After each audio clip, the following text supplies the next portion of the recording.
Hello दोस्तों, स्वागत है आपका मेरे YouTube चैनल हिंदी कानूनी जानकारी में।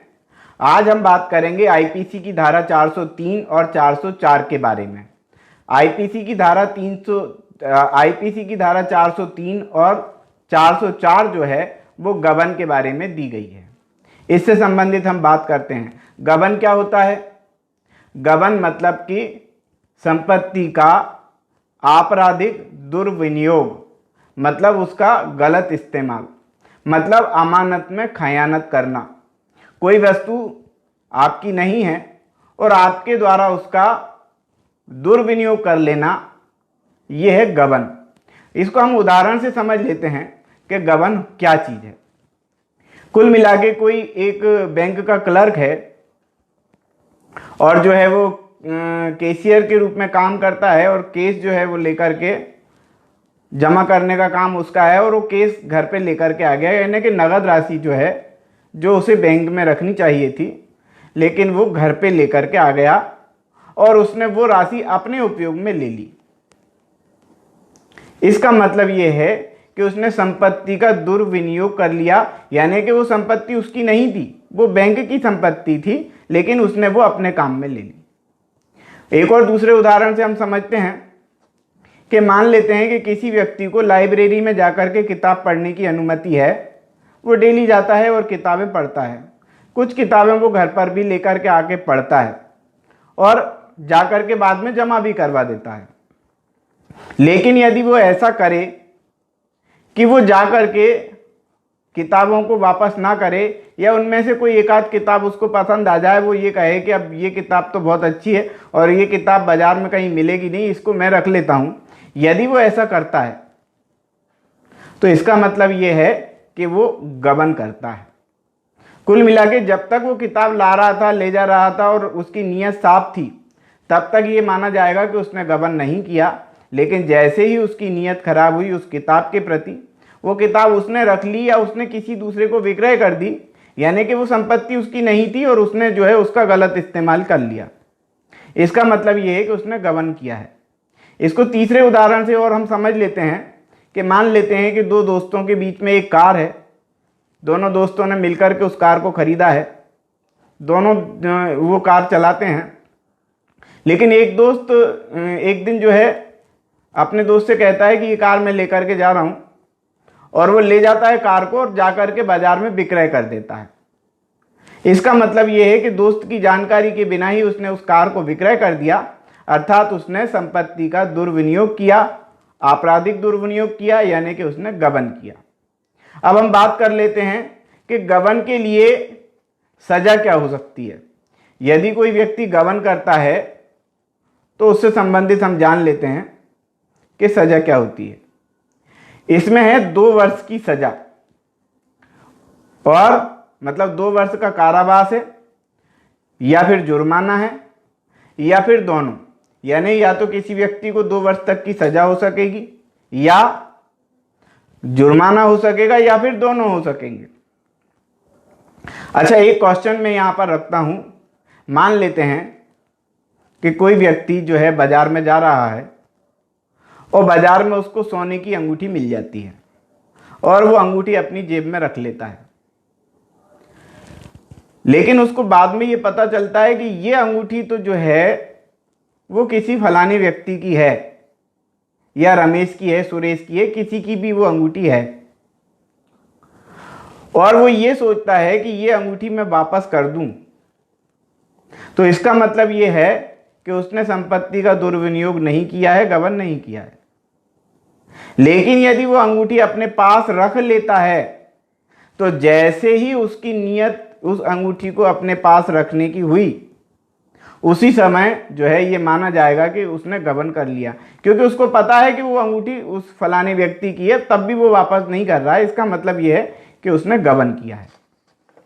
यहां पर हम आगे देखते हैं कि ये जो अपराध है ये एक जमानती अपराध है 403 के अंतर्गत, धारा आईपीसी की धारा 403 के अंतर्गत, और समझौता किए जाने योग्य है। जिसके साथ व्यक्ति ने दुर्विनियोग किया है या गबन किया है, उस व्यक्ति के साथ वो समझौता कर सकता है यदि वो व्यक्ति चाहे तो। इस प्रकार से हमने आज बात की धारा 403 के बारे में। अब हम बात कर रहे हैं धारा 404 के बारे में। धारा 404 भी गबन के ही बारे में है, लेकिन उसमें जो शब्द जोड़े गए हैं वो ये है कि मृत व्यक्ति की मृत्यु के समय संपत्ति का बेईमानी से आपराधिक दुर्विनियोग यानी कि गबन करना, यानी कि संपत्ति का गबन किस समय में करना, जब मृत व्यक्ति की मृत्यु के आसपास के समय में ऐसा किया जाना। कुल मिला के इस तरह का है। इसको हम उदाहरण से समझेंगे तो बेहतर समझ में आएगा, बिना उदाहरण के समझ में आता भी नहीं है। मान लेते हैं कि कोई व्यक्ति जो है सामान जो है लाने ले जाने का काम करता है और वो अपने सामान को जो है दूसरे व्यक्ति को दे देता है, सुपुर्द कर देता है कि ये मैं आपसे बाद में ले लूंगा, और उसी बीच उस व्यक्ति की मृत्यु हो जाती है जिसने सामने वाले को सामान दिया था।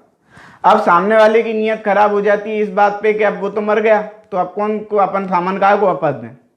हालांकि दायित्व ये है उसका कि यदि वो मर गया तो उसके पुत्रों को वो सामान सुपुर्द करे, लेकिन ऐसे समय में कोई व्यक्ति सामान को रख लेता है तो वो गबन करता है। और कैसे समय में गबन कर रहा है, जब उस व्यक्ति की मृत्यु हो चुकी है, मृत्यु के आसपास में उसने गबन किया है।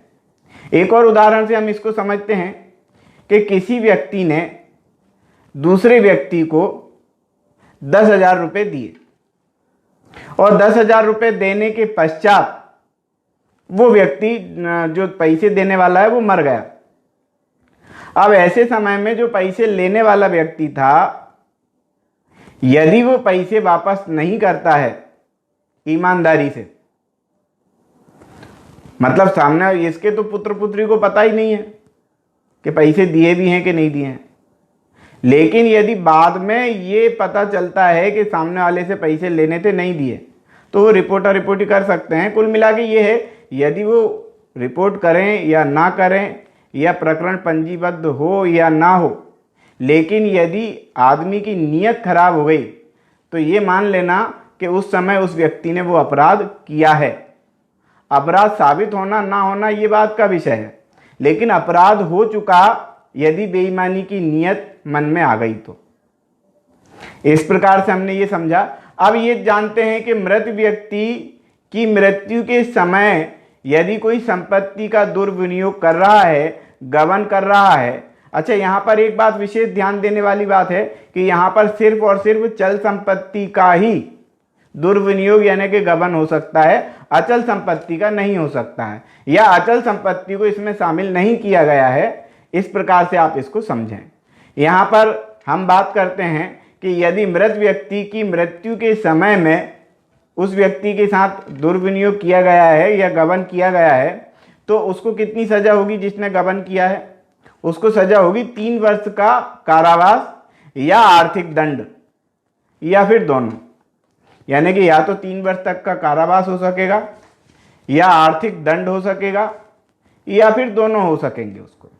अब इसके बाद हम बात करते हैं धारा 404 के अंतर्गत ही कि यदि कोई व्यक्ति ऐसा होगा जो उस व्यक्ति का क्लर्क होगा, मृतक व्यक्ति का, यानी कि जो मरा उस समय उसका क्लर्क होगा, नौकर होगा, सेवक होगा, तो ऐसे समय में क्या सजा होनी चाहिए, इस विषय में हम बात करते हैं। उदाहरण से समझ लेते हैं थोड़ा सा। हम मान लेते हैं जैसे 10,000 रुपये का जो मैंने उदाहरण दिया कि 10,000 रुपये सामने वाले को दिए और उसने फिर वापस नहीं किए, यानी कि गबन कर दिया उसने। यदि ये व्यक्ति जिसको 10,000 रुपये दिए गए, यदि ये क्लर्क हो, सेवक हो, नौकर हो, तो फिर 3 वर्ष की सजा नहीं होगी, फिर ये सजा बढ़कर के हो जाएगी 7 वर्ष की सजा हो जाएगी, और प्लस में आर्थिक दंड भी लगेगा। यानी कि आर्थिक दंड ऑप्शन में नहीं है, साथ में है।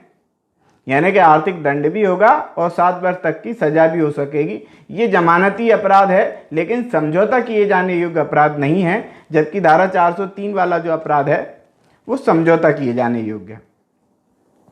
धारा 404 में समझौता किससे करेंगे? सामने वाला तो मर गया, एक तो बात ये, और दूसरा ये कि इसमें सजा भी 7 वर्ष की और सजा भी अधिक है, मतलब मामला गंभीर है। गंभीर मामले की गंभीरता को देखते हुए सजा का प्रावधान भी ज़्यादा है और ये समझौता किए जाने योग्य अपराध भी नहीं है। तो इस प्रकार से आज हमने समझा धारा 403 और धारा 404 आईपीसी के बारे में।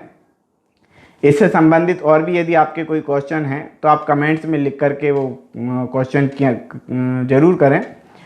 इस वीडियो को लाइक करें, शेयर करें, सब्सक्राइब भी कर लें और बेल आइकॉन प्रेस कर दें ताकि अगली वीडियो का नोटिफिकेशन आपको तुरंत मिल जाए। वीडियो देखने के लिए धन्यवाद।